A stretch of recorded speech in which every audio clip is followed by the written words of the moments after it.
Je m'appelle Sonia Roland. Je suis née et j'ai grandi en Afrique, au Rwanda. Cette terre lointaine, j'ai dû la quitter avec mes parents, avant le génocide des Tutsis à l'âge de 10 ans.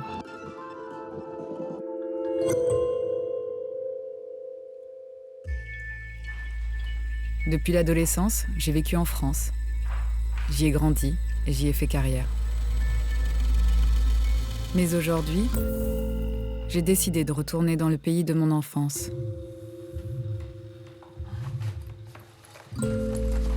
Je pars vers mes racines, à 9000 km de Paris. Des retrouvailles avec une terre qui a complètement changé de visage.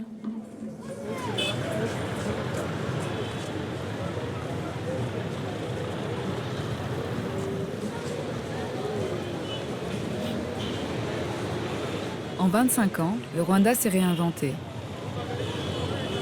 Il a connu l'horreur des massacres, puis la Renaissance. Juste après le drame, les femmes, souvent veuves, ont remis ce pays debout. Elles sont devenues la clé de voûte de la société. Grâce à une politique audacieuse, le pays est désormais un modèle de parité. Une résolution tenue depuis 25 ans pour faire des femmes l'un des piliers de la reconstruction du Rwanda. Aujourd'hui, elles occupent des postes stratégiques dans toute la société. J'ai décidé d'aller à la rencontre de ces Rwandaises pour comprendre comment elles ont contribué, chacune à leur manière, à la renaissance du pays.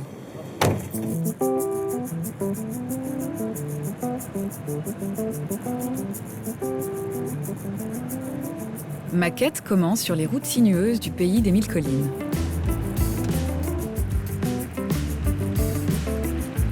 Je pars en direction du parc national des volcans, au nord du pays.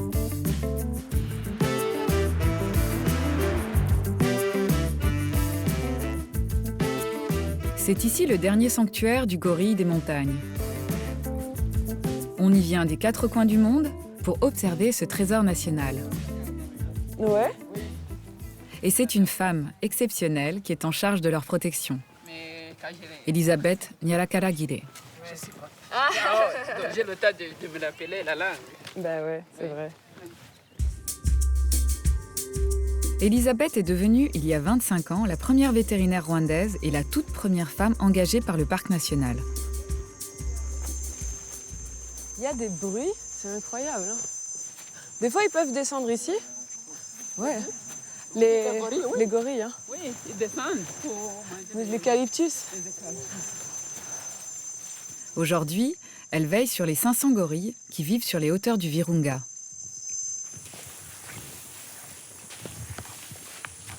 Premier pas dans la forêt primaire, sous bonne escorte.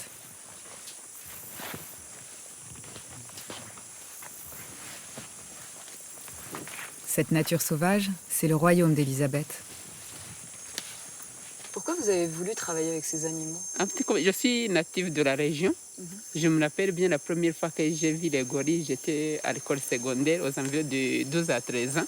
De loin, quand j'ai aperçu un mâle adulte, je me disais que c'était un vieux papa. Et mon grand frère qui était avec moi, il a dit non, Elisabeth, c'est pas un vieux papa, c'était un gorille. Comme il ressemblait à l'homme. Et comme il y avait de la pluie, un peu de la pluie, j'ai eu pitié, je me demandais pourquoi il ne s'abrite pas. Et c'est de là que je me suis dit, ah, mon Dieu, si j'ai la chance de travailler avec les animaux. Et quand j'ai fini mes études secondaires, il y avait un poste vacant de vétérinaire. Et j'ai été engagée comme vétérinaire. Et vous étiez la première femme? Oui, j'étais la première femme. Ça veut dire que dans les 20 ans, j'étais la seule femme à travailler dans la forêt. Vous entendez que je suis déjà la pionnière et je suis très fière de ça. On est à 2500 mètres d'altitude. Oui, on est autour de 2500 mètres d'altitude. On le sent, hein, on a du mal à respirer. Plus nous montons, plus la végétation se fait dense.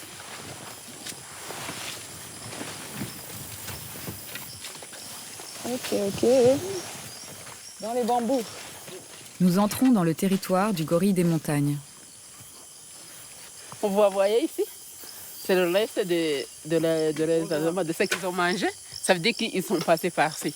Et c'est comme ça que les pisteurs suivent les empreintes du pied et même le reste de la nourriture, voire même les frottes. Et comme ça, c'est facile à les repérer. 40 minutes quand même. Hein. 40 minutes comme ça. C'est même plus. Encore quelques mètres d'ascension et nos efforts sont enfin récompensés. Il y a un bébé là. Nous sommes nez à nez avec un groupe de gorilles.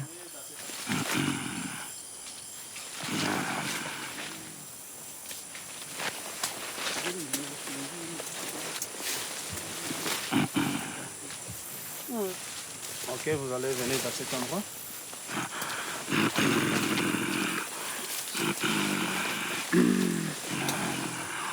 C'est incroyable. So, vous voyez comment il y a toutes les catégories. Il y a les bébés, les femelles, les dos noirs. Il y a un bébé qui est en train de téter. Je ne sais pas si vous le voyez, Placide. Oui. Oh, il y en a un qui passe derrière. Oui. Oh mon Dieu, que c'est magnifique. Viens.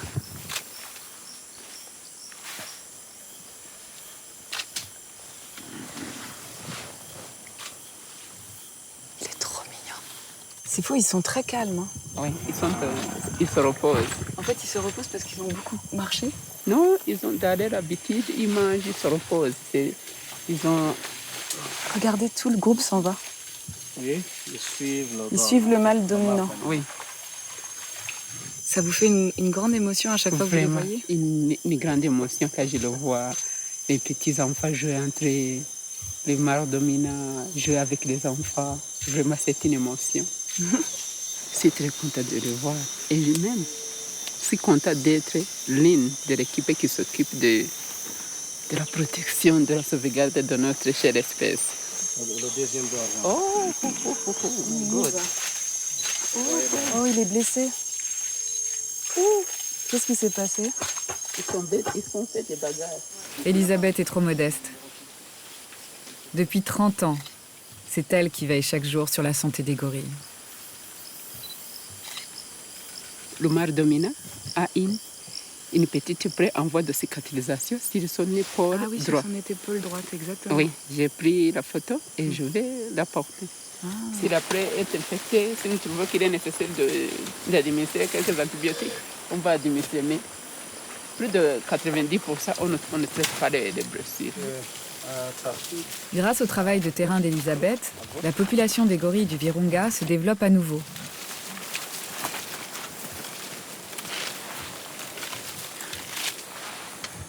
Et son audace a aussi permis de faire une place aux femmes dans ce milieu d'hommes. Dans les 15 années passées, on ne comprenait pas. Il y a même quelques membres de ma famille qui me disaient « Mais comment tu peux aller dans la forêt, travailler avec les hommes? C'est un travail difficile pour les hommes, tu peux abandonner et peut-être soigner les animaux domestiques. » J'ai dit « Non, je suis forte, je suis en bonne santé, je me sens bien à travailler avec les hommes. » Ils sont contents de la participation des femmes dans ces activités. Et aussi, c'est un atout pour nous les femmes. Suivant l'exemple d'Elisabeth, 20 femmes sont aujourd'hui devenues guides ou pisteurs dans le parc du Virunga.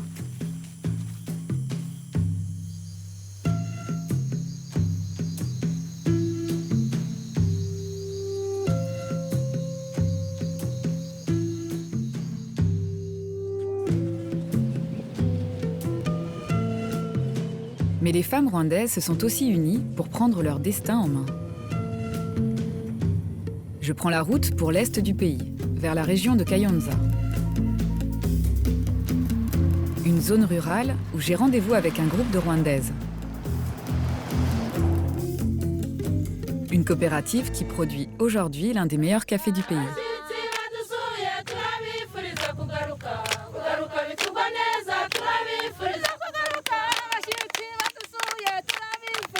Bonjour. Bonjour.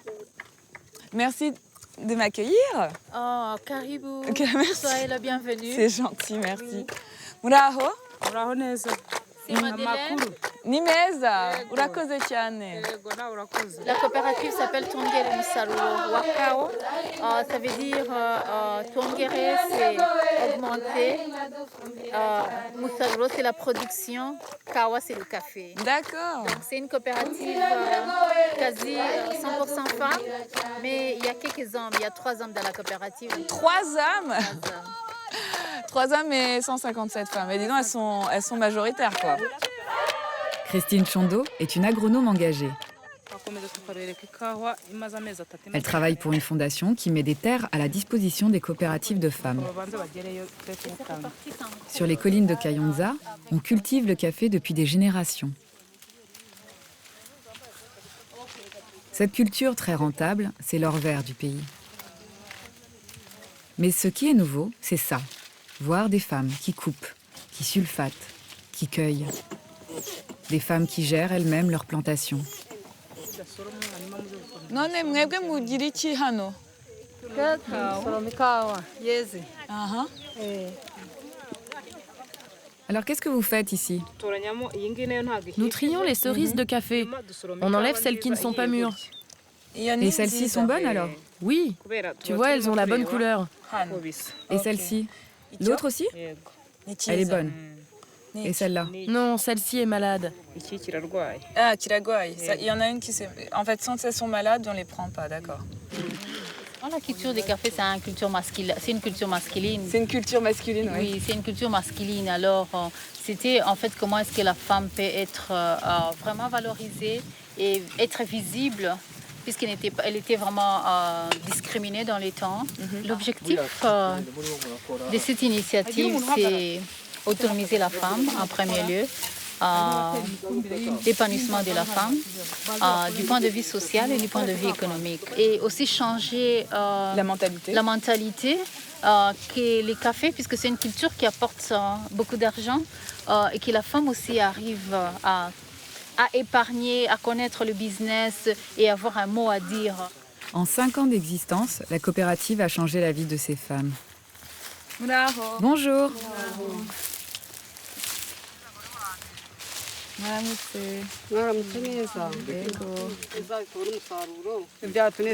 Ça nous fait vraiment plaisir de vivre ces changements. En se regroupant, on a appris à travailler le caféier efficacement. Et grâce à ça, il y a du changement dans nos foyers. Il y a beaucoup d'avantages. Vos enfants vont à l'école? Oui, et ils me disent « Maman, tu peux aller à la plantation de café? Si tu travailles bien, on aura une bonne récolte. Maintenant, je gagne de l'argent. Je peux leur acheter des vêtements. Il n'y a plus de problème. » Et toi, ton mari, il veut pas venir travailler avec toi? Non, mais il trouve tout ça très bien. Il a bien vu que ça me rend belle, que je m'habille bien pour me joindre aux autres. Il aime aussi que je lui raconte ma journée. Il est très content de tout ça.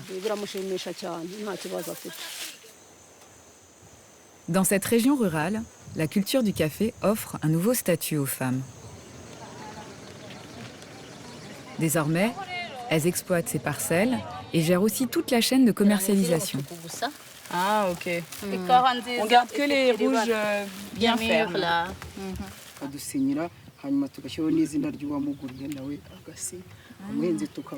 D'accord. Et pour bien vendre leur café, elles ont appris à le déguster. Je suis la reine d'ici, je joue à la Rome. Ah oui, donc tout à l'heure, elle me parlait de miel ou d'odeur un parfum de miel, un parfum d'écorce. Elle a raison, hein. La dégustation, c'est tout un art. Alors, on ne remise pas directement, il faut faire passer. Ah, pardon, d'accord. Ok, alors je fais comme ça. Et surtout, un savoir-faire indispensable pour vendre le café au meilleur prix. Nous, on n'est pas vraiment des fermiers, mais on est des business. Enfin, on est des femmes. Ça change quoi? Ça change beaucoup de plus. Alors, quand tu es dans le business, donc ça veut dire que tu dois parler business avec le client. Donc, et pour parler du business, tu dois connaître ton produit jusqu'à la fin. Ouais. Pour Du pouvoir début à la fin. Du début à la fin. Ah bah oui, hein, ça vient. I'm sorry, mais je sais pas faire. Non, ça s'apprend. Ça s'apprend. Ah, oui.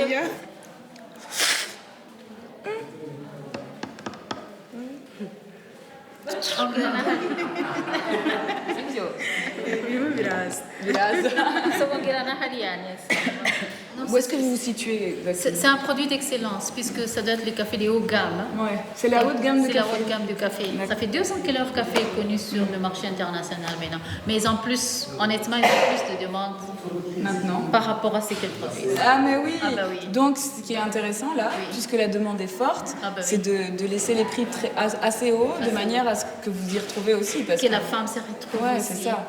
On dit là comme ça. Et Cheers. così ma bagno. C'est bon. 80% de la récolte des femmes est vendue à l'étranger, notamment en Europe. Mais le reste de la production prend le chemin de la capitale, Kigali.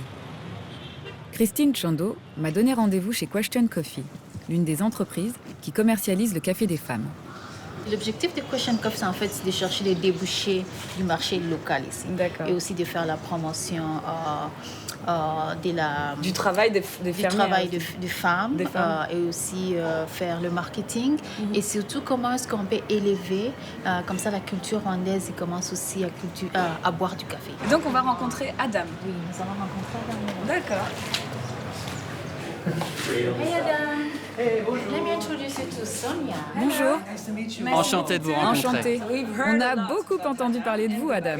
Et des baristas, vous travaillez avec beaucoup de femmes. Oui, exactement. C'est la meilleure partie de votre travail, vous travaillez avec des femmes fortes du Rwanda.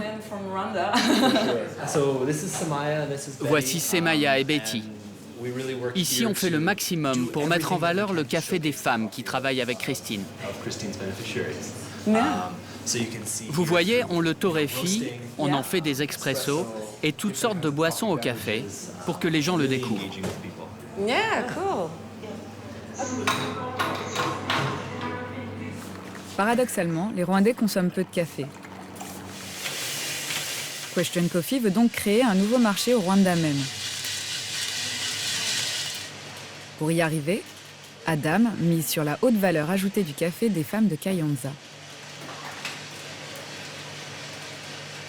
Qu'est-ce que vous pensez de ces femmes, ces cultivatrices et de tout le travail qu'elles ont accompli?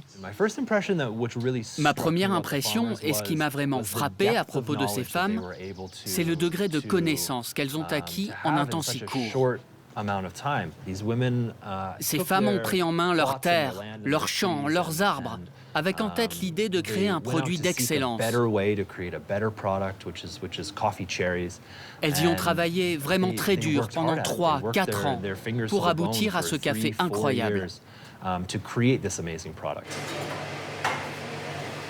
En cultivant un produit d'excellence, les femmes se sont ouvertes un nouvel espace de liberté. La clé, c'est la connaissance, comme me l'explique Claire Kamanzi, la directrice du RDB, le Bureau du développement économique du Rwanda. Les femmes apprennent cette liberté et leur entourage aussi. La génération de leurs parents, les hommes, la découvrent. Et l'objectif, c'est de rendre ce pays différent, ce pays inclusif, ce pays prospère. Une fois qu'on est d'accord là-dessus, chacun trouve le moyen d'y participer. C'est une question d'apprentissage, d'ajustement et d'état d'esprit.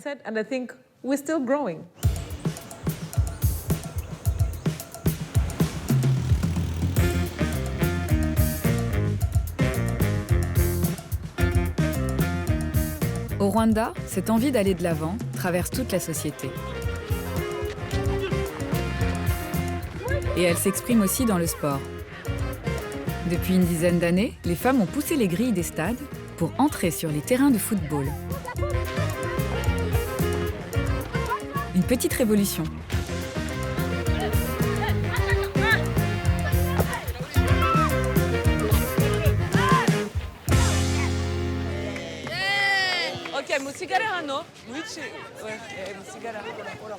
Au stade de Nyamirambo, à Kigali, je vais rencontrer une pionnière à la personnalité bien trempée.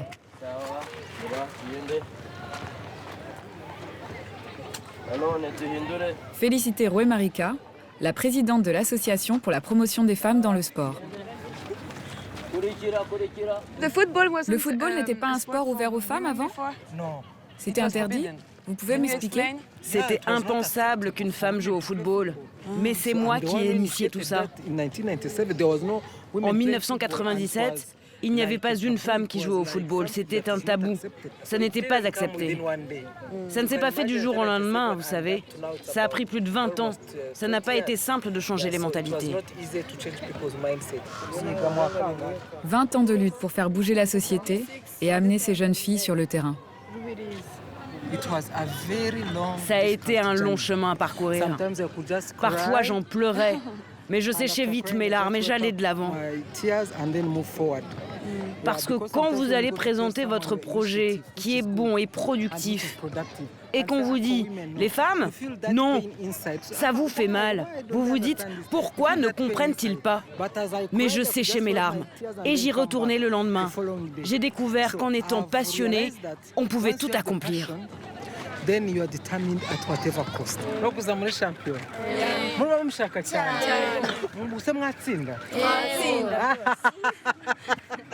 La détermination de Félicité a payé.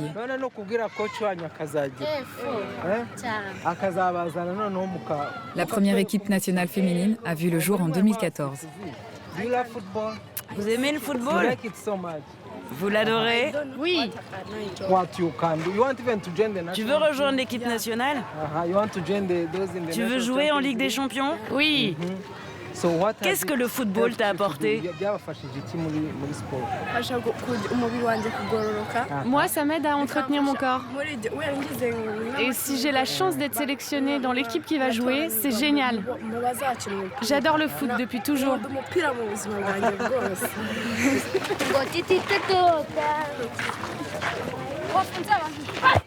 Girls can play. Les filles peuvent jouer. Le message est porté sans relâche par Félicité dans tout le pays. On est tous égaux. Si les femmes veulent faire du sport, elles en ont le droit. Dans notre culture, c'est le moment de faire bouger les lignes. Les femmes ont le droit de choisir ce qu'elles veulent faire. Ne le faites pas à leur place. Dans le monde entier, il faut que les femmes prennent conscience qu'elles peuvent faire bouger les choses et accompagner le développement. Avec l'aide des gouvernements, des communautés, avec une bonne gouvernance, les femmes iront très loin. L'obstination de Félicité a porté ses fruits. Les jeunes garçons d'aujourd'hui partagent le ballon avec les filles comme une évidence. Bonjour. Bonjour.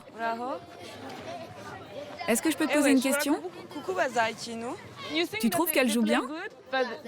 Elle joue vraiment très bien, oui. Aujourd'hui, on va jouer ici. Et je penserai aux techniques qu'elles utilisent. Et j'essaierai de les reproduire. Et ça pourra sûrement m'aider. Il n'y a aucune différence entre nous. On a des jambes comme elles. On a tous de l'énergie. On est pareil en fait. C'est super! J'adore ce que tu dis, j'adore ces mots.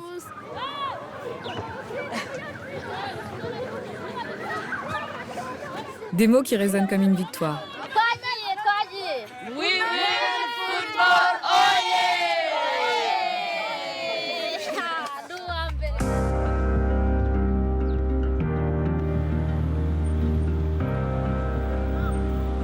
Une victoire qui va bien au-delà des terrains de football. Des rues populaires de Kigali, au building du quartier des affaires, les femmes sont aujourd'hui à la tête des entreprises de pointe de la capitale. Des start-up innovantes qui donnent un nouveau souffle au Rwanda. Comme ici, chez DM&E, l'un des fleurons de la tech africaine.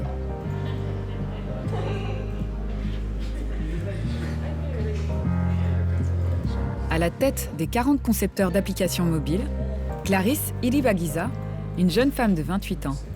La nouvelle vague des entrepreneurs du pays.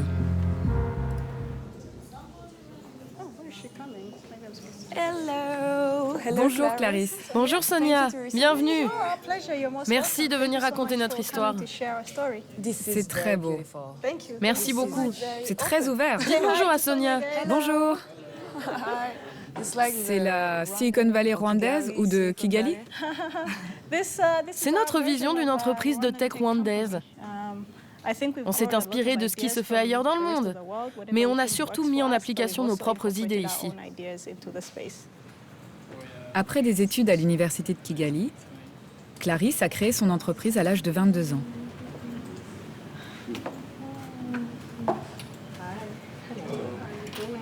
Elle a su imposer son identité avec une attention toute particulière au respect de la parité.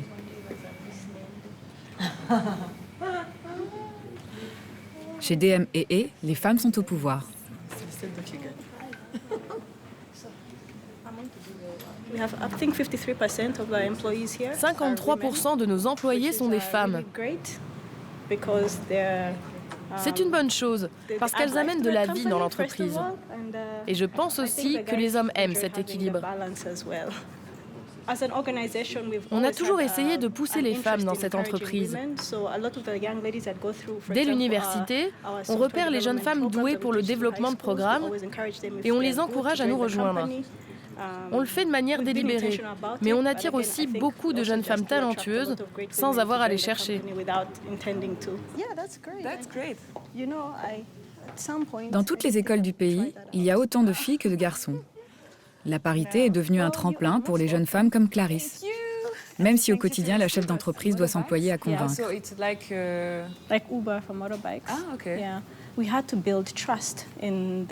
Au fil des projets, il a fallu créer une relation de confiance avec nos nouveaux clients. Cette confiance s'est développée projet après projet. Notre objectif a toujours été de prouver qu'on était à la hauteur. Alors bien sûr, en 7 ans, on a fait des erreurs, parce qu'on est encore jeune, on apprend encore. Mais on a surtout grandi grâce à nos nombreux succès. Une réussite qu'elle a bâtie en s'adaptant au marché rwandais et en collaborant avec des commerçantes innovantes. Je te présente Rita, c'est la fondatrice de Toddle Care. Rita a ouvert Toddle Care, son magasin, il y a 2 ans. Elle vend des produits artisanaux exclusivement fabriqués au Rwanda. Des produits haut de gamme pour les enfants et les parents. Et pour accroître sa clientèle, Rita a innové et créé une boutique en ligne avec l'aide de la start-up de Clarisse.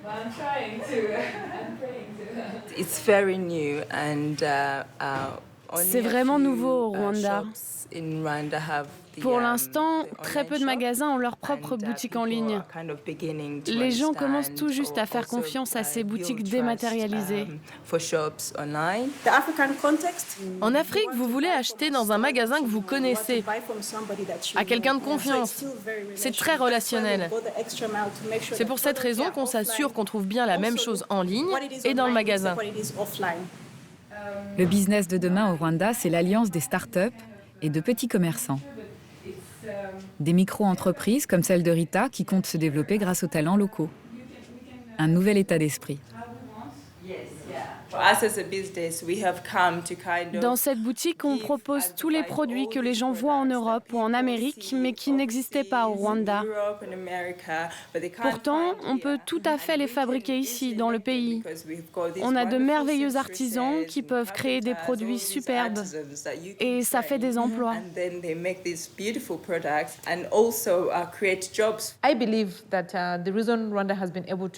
Je crois que si le Rwanda s'en sort aussi bien depuis un certain temps déjà, c'est parce que les femmes, qui représentent la majorité de la population, participent activement à la croissance économique.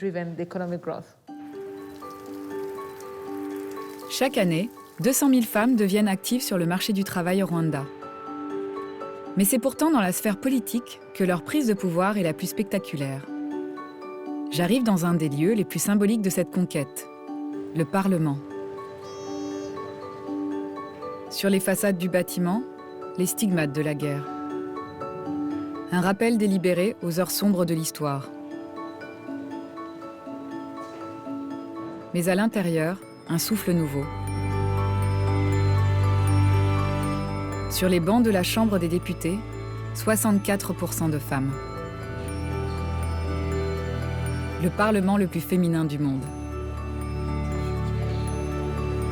Depuis 1994, la parité est inscrite dans la Constitution. Aujourd'hui, c'est même une femme qui préside ce lieu de pouvoir, Donatille Mukabaliza. Depuis 15 ans, elle participe activement à la promotion des femmes du pays. Nous avons opté pour être un état de droit qui donne l'égalité à tous les Rwandais et l'égalité entre hommes et femmes, qui donne les mêmes chances, les mêmes droits, les mêmes devoirs aux hommes et aux femmes. La transformation socio-économique de notre pays ne pouvait pas s'opérer si les hommes avaient travaillé tout seuls. Maintenant, on voit des femmes pilotes, on voit des femmes qui font la mécanique, qui font l'électromécanique, qui sont dans la construction, qui sont des ingénieurs. Oui, des domaines traditionnellement masculins. L'Assemblée nationale, un laboratoire pour toute la société. Un lieu de pouvoir où les hommes sont désormais minoritaires, et pourtant fiers de l'être. Quand on fait du bien, il est toujours excellent. Oui, c'est vrai, c'est vrai. Les femmes représentent plus de 50% de la population rwandaise. On ne peut pas redévelopper un pays sans qu'effectivement la majorité de la population rwandaise ne participe pas. En fait, c'est représentatif de la société rwandaise. On ne peut pas leur dire qu'on peut développer un pays sans qu'effectivement la plus grande majorité de la population ne soit pas de là, sans que les grandes parties de la population ne soient pas parmi les décideurs de ce pays. Depuis 2003, la loi impose que 30% des postes des hautes instances de l'État soient réservés aux femmes. Des postes à la fois prestigieux et symboliques. La voix du Rwanda dans le monde, par exemple, est celle d'une femme, Louise Mushikiwabo, la ministre des Affaires étrangères. Dans nos pays, en Afrique en tout cas, les hommes ont eu plus d'accès à l'éducation, traditionnellement. Les jeunes filles n'étaient pas censées travailler très dur, faire des études compliquées pendant plusieurs années. Et donc, il y a eu ce retard-là. Et nous, ce qu'on fait ici au Rwanda, donc sur le plan des choix politiques, des politiques du pays pour l'avancement de la femme, c'est aussi de rattraper ce retard qu'on a eu pendant plusieurs années, surtout à partir du moment de la colonisation. Donc, on attrape ce retard aussi parce que nous sommes un pays qui pense que la femme a un rôle extrêmement important à jouer dans la société. Ça n'a pas toujours été le cas. Donc, il y a aussi cette politique qui est très délibérée, très voulue de redonner à la femme cette place qui lui a été enlevée à un certain moment. En leur redonnant cette place, la place qu'elles ont occupée pendant des siècles, le Rwanda renoue avec une valeur fondamentale de son histoire. Nos grands-mères et nos arrière-grands-mères géraient leurs hommes avec une subtilité absolument extraordinaire et parfois fermeté quand c'était nécessaire. Elles n'ont jamais été effacées à l'arrière d'une cour. On dit oui, qu'aujourd'hui, voilà, le gouvernement rwandais a donné une place à la femme, mais en fait, il lui a redonné sa place première. Et que les femmes ne sont pas étrangères à la gestion, ni à la position de guide, que ce soit spirituelle, familiale, sociale. Donc, la transmission, en l'occurrence. Voilà. Et donc, de pouvoir redonner cette place-là à la femme, c'est lui refaire confiance et faire confiance à des siècles de presque matriarcat. Cruelle ironie. Le génocide des Tutsis a imposé le retour des femmes au premier plan de la société. Des veuves par centaines de milliers se sont retrouvées seules, en première ligne, pour reconstruire le pays et subvenir aux besoins de leur famille. Dans ce faubourg de Kigali, des maisons de rescapés du génocide et la petite échoppe d'Espérance.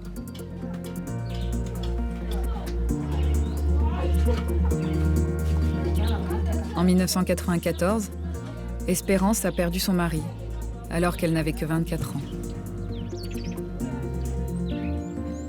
Uraho Espérance.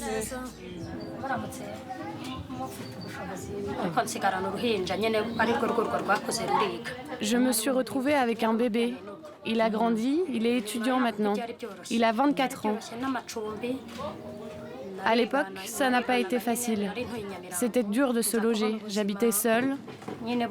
J'ai essayé de faire du commerce, aide-maçon et tout ce que je trouvais à faire. Je faisais la lessive pour les gens, mais maintenant j'ai arrêté. Je suis ici. Je loue cette échoppe et ma maison est juste à côté.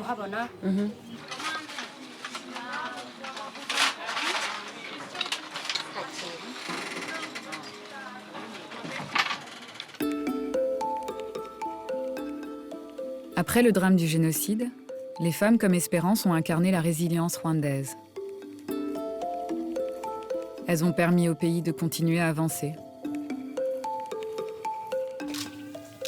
Depuis 25 ans, Espérance vit dans cette maison. Voilà, bienvenue chez moi. Elle lui a été attribuée par l'État au début de la reconstruction du pays. Le salon, la chambre des enfants. Un salon, 2 petites chambres. Okay. C'est ici qu'elle a élevé ses enfants. Je ne suis plus dans la douleur de ce que j'ai vécu. Ce que j'ai traversé, je l'ai accepté. C'est terminé. Aujourd'hui, je suis apaisée, je n'ai plus de problème à regarder le passé. Je vais continuer à me battre pour avancer et agrandir mon commerce pour que mes enfants ne soient pas dans le besoin. Je ne sais pas quels dégâts ça peut faire à l'intérieur, d'être toujours aussi solide. Mais je sais que ces temps-ci requièrent des femmes comme ça. J'espère que l'histoire du Rwanda se rappellera des femmes d'aujourd'hui, que les autres femmes d'Afrique aussi se rappelleront des femmes du Rwanda d'aujourd'hui, parce que c'est inouï. C'est vraiment c'est inouï ce qu'elles font tous les jours. Ces femmes, qui ont su dépasser le cauchemar du génocide, sont devenues une source d'inspiration. Ce nouvel esprit du Rwanda, attractif et dynamique, séduit la diaspora du monde entier. Je rends visite à Candy Basso. Elle a quitté la Belgique il y a 9 ans pour démarrer une nouvelle vie à Kigali. Ah ouais. Même lui, mon photographe. Aujourd'hui, elle tient avec son frère Bruno la meilleure pâtisserie de la capitale. Dans son magasin, des spécialités européennes. Un pari audacieux. Ça a été quand même de l'éducation, parce que les gens, ils ne connaissaient pas ces produits, ils ne connaissaient pas cette qualité de produit. Donc, tu as des gens qui venaient prendre les gâteaux, qui nous disaient « oui, bon, bah, c'est cher, le gâteau est petit », mais en fait, ils se rendent compte que c'est vraiment ils se sont rendus compte que c'est vraiment un vrai gâteau avec de la mousse et de la ganache et du biscuit. On peut dire, on avait été pionniers, on a fait découvrir de la vraie pâtisserie belge et française, et les gens ont accroché. On va parler de ça un peu plus précisément, mais moi, je voudrais voir ton frère quand même. Bah oui, très bien. Le talent de Candy pour les affaires est complété par celui de son frère, qui fait des miracles en coulisses. Hello Bruno. Tu en sais pourquoi? Comment ça va? Bien et toi? Ouais, ça va. En forme? Oh là là, y a du monde. Formé chez les plus grands pâtissiers belges, Bruno a su imposer sa signature au Rwanda avec un produit inattendu. Ça donne envie. Ouais? Ouais. Il faut goûter, hein? Tu veux goûter? Non, pas pour le moment. Sinon, j'ai pas fini toute la journée. Voilà. Ouais. Il y a les gâteaux et il y en a un qui se détache vraiment, c'est les éclairs. Eh oui. Je ne pensais pas à la base parce que je suis plus mousse, mousse bavarois, etc. Mais j'ai fait des éclairs et c'est ça qui... Et ça fait c'est ta signature. C'est le premier produit qui part en pâtisserie. Aujourd'hui, j'ai de la chance. Je voudrais juste voir de près, là. J'ai accès au laboratoire de Bruno et je peux assister à la préparation de ces fameux éclairs. Dis-moi, Bruno, ce succès, il est formidable, mais est-ce que tu sens que ça serait possible sans ta sœur? Non, j'aurais pas pu arriver à ce niveau sans ma sœur. Mais déjà, dans un premier temps, c'est parce qu'elle est rentrée que je suis rentré au Rwanda. Après, ses compétences multiples font que le business puisse grossir, grandir. Et elle me pousse des fois à faire des choses que je n'ai pas spécialement envie de faire. Et il va dire, voilà, on va faire un éclair fraise basilic. Je dis, mais basilic, ouais, mais vas-y, Bruno, on essaye. Je dis, bon, ok. Et alors, je la fais et elle est bonne. Il y a beaucoup de recettes, je n'allais pas les faire. C'est Candy, je vois là, mon rayon. C'est Candy qui me donne l'idée et puis je fais la recette. Voilà. Merci. Je vais rejoindre ta sœur. À tout à l'heure. Donc, on va s'asseoir où? Ici? Ah, ok. Candy a été la première à revenir dans ce pays qu'elle ne connaissait qu'à travers les récits de ses parents. Un retour aux sources mûrement réfléchi. En tout cas, belle réussite, hein? Oui. Ouais. Merci. Moi, je suis venue pour contribuer au développement. Pas pour venir dire, oui, moi, je viens comme expatrié, donc je vais gagner 5 000 €, bien, je viens pas. Non, tu viens pour aider. On est un pays assez neuf, il y a des choses à faire, on accepte des choses pour un bien commun. Qu'est-ce que toi, tu dirais au reste, enfin, en tout cas, aux gens qui découvrent le Rwanda, justement sur la place de la femme? Qu'est-ce que tu dirais, concrètement? La place de la femme a évolué et elle continue d'évoluer. Parce qu'évidemment, on change pas les mentalités en une génération, mais il y a tout un travail qui est fait pour changer les mentalités, pour que la génération suivante soit une génération où les femmes sont totalement émancipées. On n'est pas où on était il y a 10 ans, on n'est pas où on était il y a 20 ans, et dans 5 ans et dans 10 ans, on aura avancé. Les jeunes femmes qui veulent faire du Rwanda une terre de progrès sont de plus en plus nombreuses. Candy m'emmène à la rencontre d'une figure emblématique de cette nouvelle génération.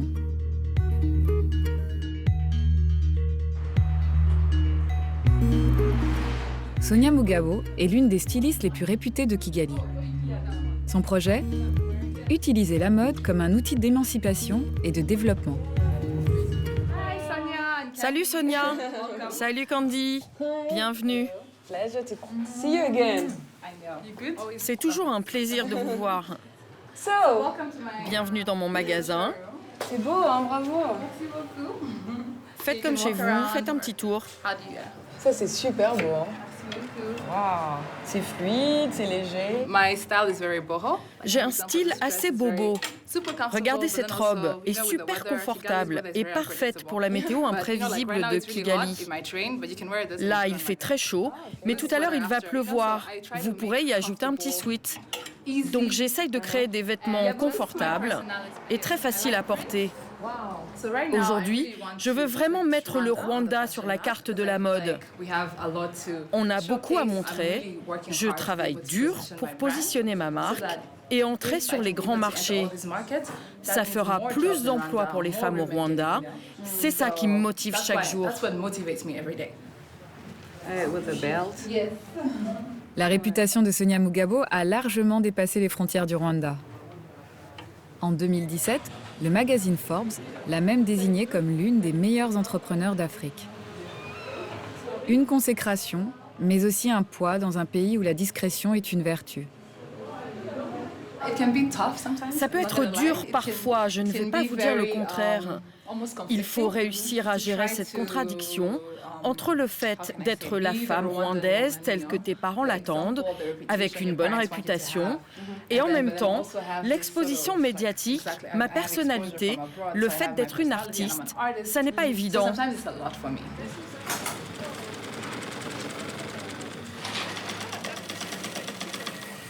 Sonia Mugabo possède sa boutique et son propre atelier de confection.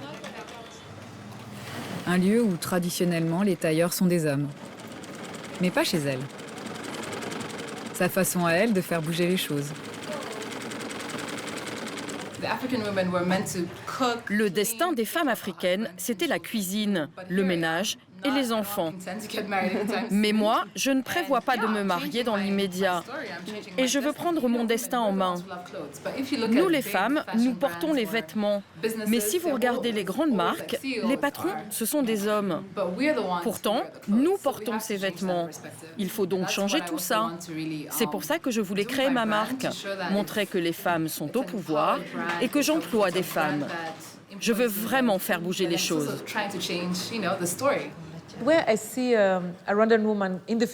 Selon moi, l'avenir de la femme rwandaise, c'est d'être à la tête d'une entreprise, de mener une carrière scientifique et d'apporter au monde quelque chose d'unique. Quelque chose qui n'est pas conventionnel. De plus en plus de femmes vont y arriver, car elles sont désormais éduquées.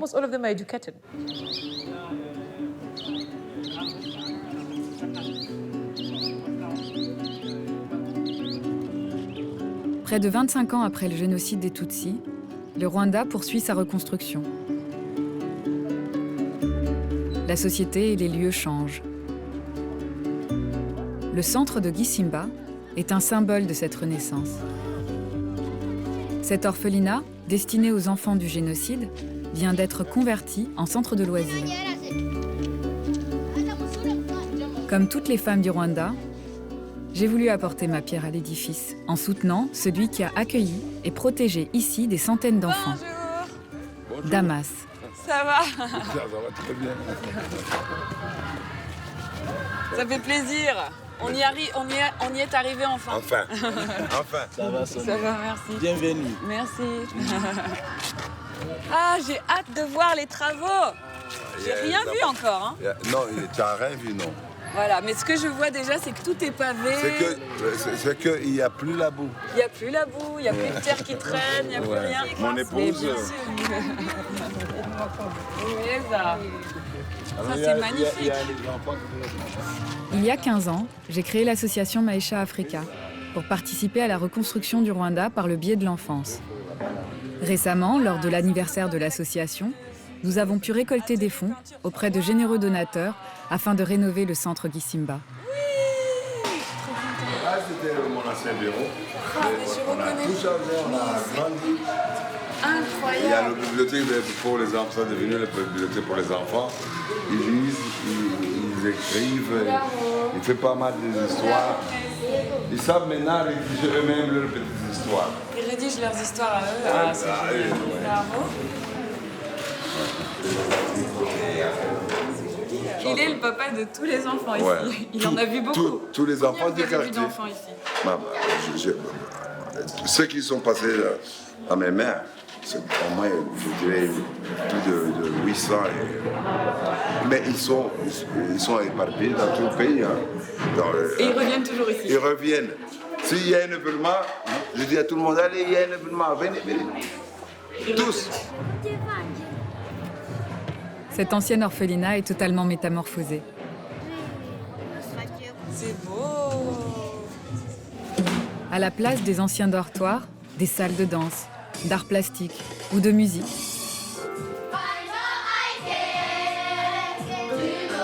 La chanson. Tu as vu I Know I Can. C'est le thème de ce camp aujourd'hui. C'est le thème. I Know I Can.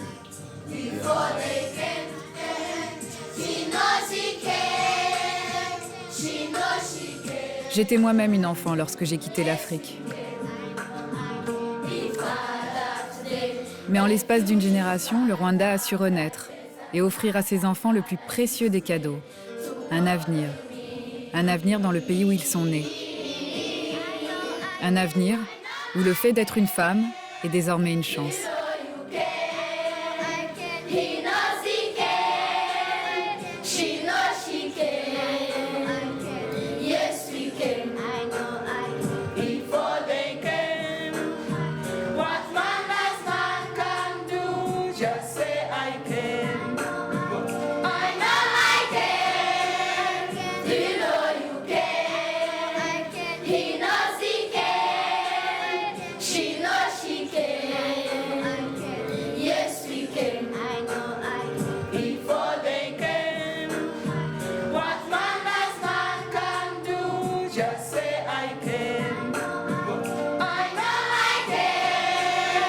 Did